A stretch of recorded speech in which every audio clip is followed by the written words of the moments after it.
Magandang umaga po sa ating lahat. Sa buwang pong ito, tayo po ay nasa pananalangin. At sa umaga ng ating pong pag-aaral ng salita ng Diyos, tayo po ay may temang It's Time to Seek His Face. Yan nga po ay hango sa aklat ng Ikarawang Kronika, Kabanata 7, talatang 14. At ito po ang sinasabi sa NIV version. If my people who are called by my name will humble themselves and pray, and seek my face and turn from their wicked ways, I will hear from heaven, and I will forgive their sin, and I will heal their land. Pinagpala na tayo nang basahin natin ang kanyang mga salita, tayo po'y manalangin. Dakilang Diyos, amang makapangyarihan sa lahat, salamat po sa pagkakataon na kami po ay muli mong pinagtipon upang sambahin ka sa Espiritu at katotohanan. Bahagi ng aming pagsamba ay ang pag-aaral ng iyong mga salita. Dalangin namin, dakilang Diyos, sa pamagitan ng Banal na Espiritong ipinagkaloob mo sa amin, kami po ay magkaroon ng pagkaunawa at kami matuto sa araw na ito. At anumang aming pong matutunan, i-apply namin sa aming buhay para sa iyong kalawalhatian. Purihin ka, Panginoon, at Banal na Espiritu, malaya kang kumilos sa dakong ito ng pagsamba sa buhay ng iyong mga anak. Sa pangalan ni Jesus, dalangin namin ang lahat ng ito. Amen. Solomon dedicated the temple with a prayer. God appeared to him and gave him some reassurance and warning for his people. And the Lord said he had heard Solomon's prayer, and he had chosen the temple for his place to dwell and for sacrifices. God also told Solomon what he had do to the land in the previous verse 13. He said, if Israel did not change their wicked ways, and the Israelites sinned against the Lord, he would shut out heaven so that no rain would come. So as well as sending locusts to devour the land and sending plagues in the land. However, if they did 4 things that God commanded to them, then he will hear from heaven, forgive their sins, and he will heal the land. 4 na bagay po ang pinapagawa ng Panginoon sa mga mananampalatayang Israelita. And even today, as the Lord speaking to us, brother and sister in the Lord, 4 things God commanded to each one of us. Kapag nagawa po natin yung 4 na yon, the same promise, what God said to King Solomon, what God had promised to the Israel, yun din po yung gagawin sa atin. At ano po yung 3 bagay na kanya pong ipinangako na ipagkakaloob? He will hear from heaven. Kapatid, anuman yung iyong pinapanalangin, anuman po yung iyong panalangin sa oras na ito, mula sa trono ng mahabaging Diyos, mula sa kalangitan, diringgin niya ang iyong panalangin. Hindi lamang yun, kundi ang sabi ng Diyos, He will forgive our sin. Patatawarin po tayo sa lahat ng ating mga pagkakasala. And He will heal our land. Anumang meron tayo sa panahon natin ngayon, anumang pandemic we have today, He said, He will heal our land. 4 o 3 pangako na sinabi ng Panginoon na ipagkakaloob niya sa panahon ni Solomon sa mga Israelita, and even today, in our present day, pangako ng Diyos na kanyang gagawin. But we need to do 4 things what God had commanded to each one of us. At ano po yung 4 na bagay na yon? Una, humble themselves. May pagpapakumbaba na tayo po ay lumapit sa ating Panginoon. Sabi po dito sa aklat ng Kawikaan, Proverbs chapter 22 verse 4, the reward of humility and the fear of the Lord are riches, honor, and life. Mga kapatid, magtataka ka at maiisip mo ba, bakit si Haring Solomon binigyan po ng pagkakataong manguna at bilang hari, maaari niya pong hilingin ang lahat ng bagay sa Diyos. Kung kayo po ay bibigyan po ng pagkakataon ng Panginoong bigyan ng lahat ng bagay, whatever you ask, it will be granted. Ano po ang hihingin ninyo?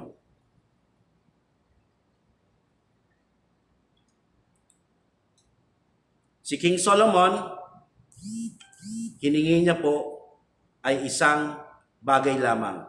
At ito yung karunungan. Sa kanyang pagpapakumbabang kalooban, nais niyang pangunahan ng bansang Israel sa isang humble na kaparaanan, hindi sa kanyang sarili, kundi sa pamamagitan ng ating Diyos. Kaya ano po ang hiningi niya? Karunungan. Para mag-govern ng tama ang bayan ng Diyos. What a humble spirit.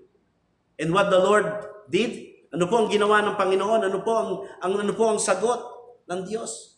Binigyan po siya ng karunungan, binigyan po siya ng kayamanan, binigyan po siya ng kapangyarihan, at ginawa po siyang tanyag. And even to our day, nababanggit po yung kanyang pangalan. Yan po yung sinasabi ng Proverbs chapter 22, verse 4. The reward of humility and the fear of the Lord are riches, honor, and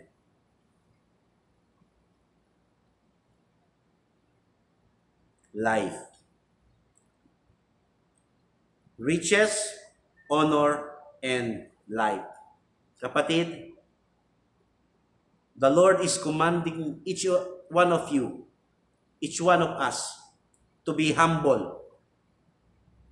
Maging humble daw tayo, maging mapagpakumbaba tayo. Sa maraming pagkakataon, lalo na sa Panginoon. Lalo na sa ating Diyos. That every time we come in the presence of God in prayer, let us humble ourselves. Aminin natin sa Panginoon, Lord, apart from you, we can do nothing. Wala po kami magagawa kung kami hiwalay sa iyo. At ang lahat ng bagay na meron kami, kaloob mo, Panginoon. Let us acknowledge the Lord in our life. That without Him, we are nothing in this world. Hindi po ang tagumpay ay galing sa ating sariling lakas. Ang ating kayamanan ay hindi po sa ating sariling pagpupursigi o sa ating karunungan. Lahat ng ito galing sa Panginoon. Let us come with a humble spirit in the presence of our God. Kapag ginawa po natin yon, then the reward of humility and fear of the Lord, ang sabi ng Panginoon, riches, honor, and life.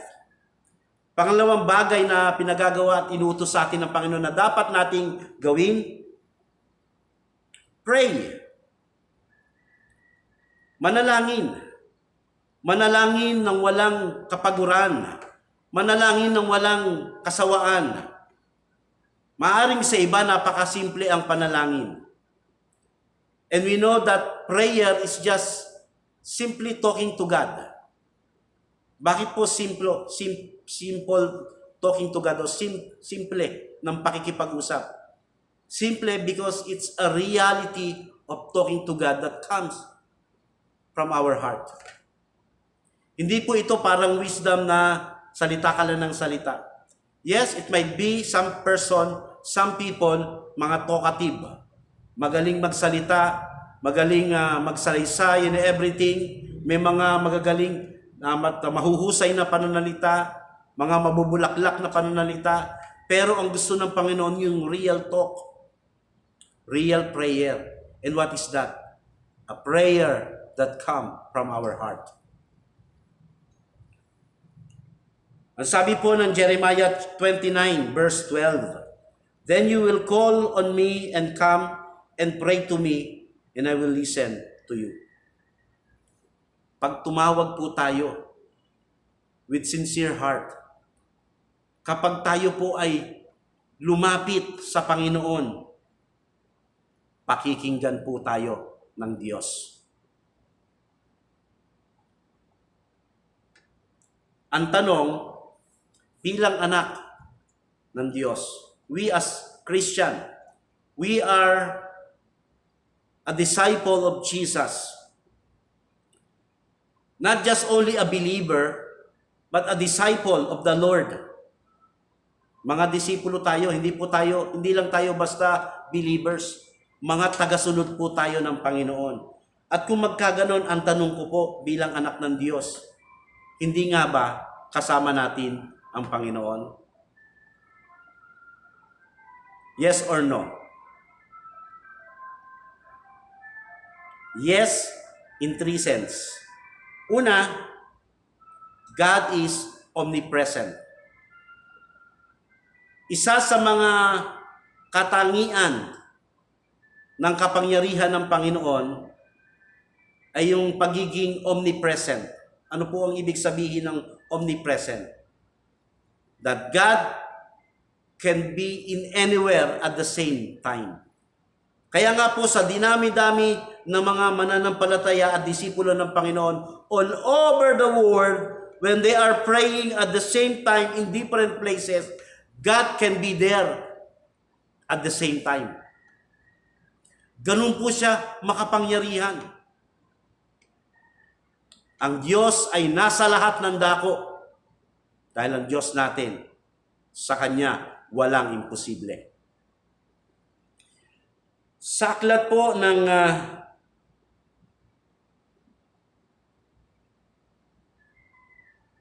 Jeremiah, chapter 23, verse 23 and 24, "Am I only a God nearby, declared the Lord, and not a God far away?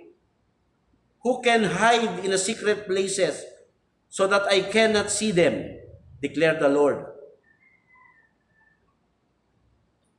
Do not I fill heaven and earth, declared the Lord."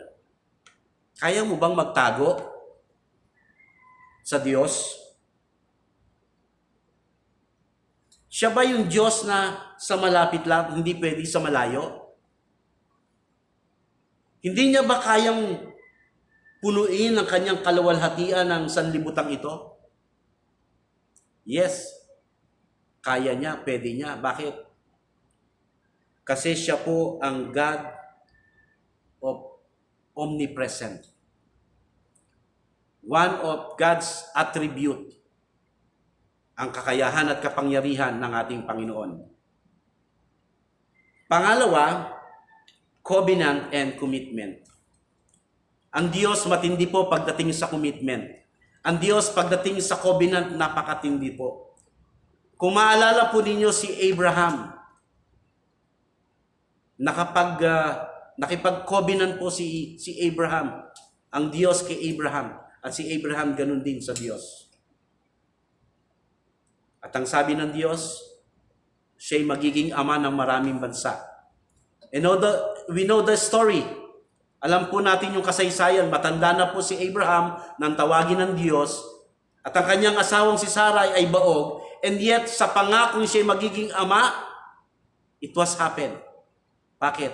Because God is a God of covenant. He is the God of commitment. At nang sabihin niya, pagpapalain siya, pinagpala nga siya ng lubusan. Kapatid, is it true? God is a God of covenant and a God of commitment. At ano po ang isa sa mga covenant ng Diyos? That God, in Matthew chapter 28, verse 20, that God is always with us until the end of this age. Anong pong sabi ng Biblia? Go and make disciples of all nations, baptizing them in the name of the Father, the Son, and the Holy Spirit, and teaching them to obey everything I have commanded you, and I'm surely with you. I will be with you to the very end of this world. Yan po yung commitment ng Panginoon. Ako'y kasama ninyo hanggang sa katapusan ng sanlibutan ito. Kaya nga po dumating yung pananampalataya, even to our days. And now, those who are making disciples, those who are sharing the gospel in different ways, God is with them. Pangako po ng Diyos yun. At sa pangatlong pagkakataon, hindi lamang po siya God of omnipotent God, hindi lamang siya yung Diyos ng God of covenant and commitment, He is also the God of promise. Promise to be with you. He will never leave you and He will never forsake you. In Deuteronomy chapter 31 verse 8, it is the Lord who goes before you. He will be with you. He will not leave you nor forsake you. Do not fear nor be dismayed. Ang pangako ng Diyos na ikikasama niya, ang pangako ng Diyos na hindi kanya iiwan at hindi kanya pababayaan. At alam natin ang katotohanan ito na ang Diyos even to this time, as we worship God, as we listening to His God's Word, He is here. He is with you. And the Holy Spirit speaking to you. And the power of God giving you wisdom and understanding to experience all these things. Lahat ng ito magaganap po sa buhay natin. All these things will be happen to each one of us, to each one of you. Kung ang katotohanan ito, ang Diyos ay lagi nating kasama, because He is God of omnipresent, He is a God of covenant and commitment, and He is a God of promise that He will never leave you nor forsake you. Ang tanong ko muli, mga kapatid, kailan natin hindi nakakasama ang Diyos? For us, that God commanded us to seek His face. Kasi inuutusan po tayo na hanapin po natin ang mukha ng Panginoon at ang Kanyang presensya. Ang tanong, kailan nawala at kailan hindi natin kasama ang Diyos?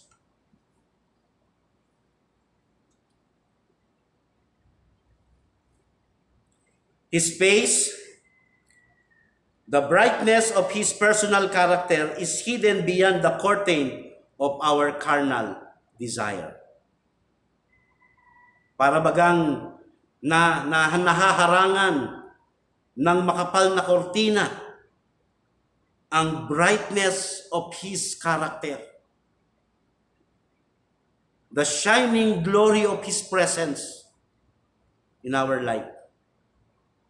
Naalala niyo po ba when Jesus died on the cross, isang bahagi ng senaryong yon ay yung napunit yung kortina sa templo mula sa taas pababa. At ito ay nagsasabi ng malaya nating pag-approach o tayo po ay malaya ng makadako sa dakong kabanal-banalang kung saan nandoon ang presensya ng Panginoon. And that curtain, the curtain of carnality, of our simple desire, hidden the brightness of the character of our God, the brightness of His glory, of His presence. Kaya nga po kailangan nating dumako sa presensya ng Panginoon. Di ba una sabi, humble themselves, pray, and seek His face. Seek His face. Napaka-importante yun. Napakahalaga yun, mga kapatid.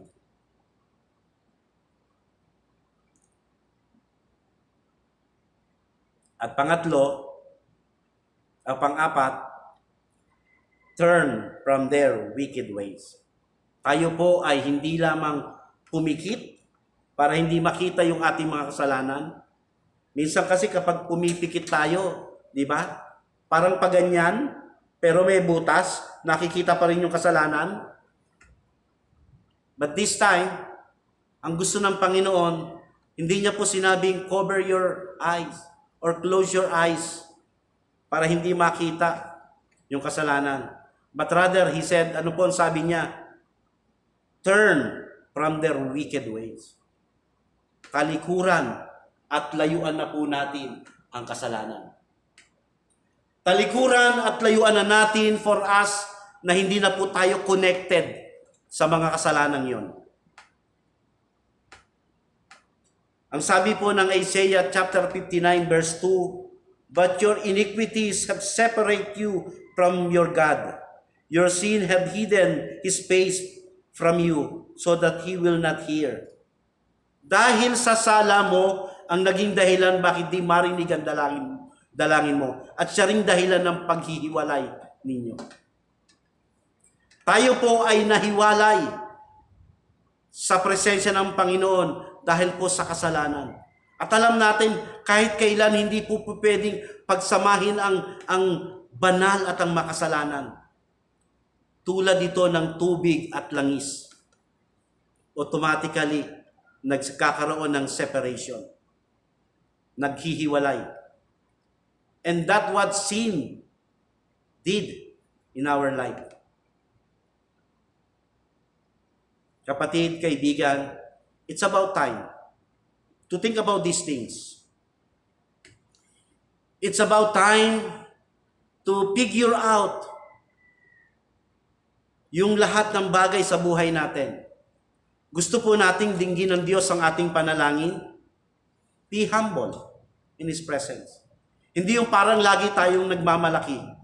Oo, marunong ka. Oo, maabilidad ka. Oo, mahusay ka. But everything come from the Lord. Sa Diyos yan nagmula. Yes, nananalangin ka. But the Lord wanted and looking the real talk, the real prayer that come from the heart. Hindi po sa mga mabubulaklak na salita. Hindi po ito nakukuha sa pahabaan ng oras ng panalangin, kundi sa totoo na sinasabi ng ating puso. Napaka-importante, napakahalaga na makita natin ang ating sarili na hinahanap natin ang ating Panginoon. Because we wanted to be in the Lord every day of our life. Matanong ko lang, mga minamahal, sino po ang gusto nyong laging kasama?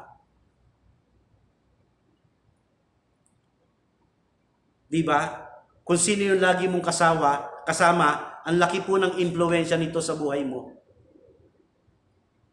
Kung ang kasama mo lagi ay yung taong bukis, mahilig magbasa, naiimpluwensyahan ka niya, ikaw rin, magbabasa ka na rin. Kung ang kasama mo lagi komedyante, nagiging palabiro ka na rin. Kung ang makakasama mo ay negosyante, natututo ka ng magnegosyo at ang isip mo laging kung papaano kumita. Kung ang kasama mo ay prayerful, nagiging prayerful ka na rin. Kung ang kasama mo ay worshipful, nagiging worshipful ka na rin. At kung kasama mo ang Panginoon, what will be the effect in your life? If God is holy, then you will be holy. Seek His face and turn from your wicked ways. Talikuran at iwanan natin ang mga kasalanan natin. nagagawa. All four things are an action verb, which means God's people had to do something in order for God to do what He has promised. Gusto mong makita na gawin ng Diyos yung kanyang pangako? Then, gawin mo yung pinagagawa ng Diyos sa atin. Gawin natin, gawin mo. Ano yon? Again, humble themselves. Pray. Seek His face and turn to their wicked ways. And you will receive God's promise. He will hear your prayer from heaven. He will forgive your sin, our sin. And God will heal our land.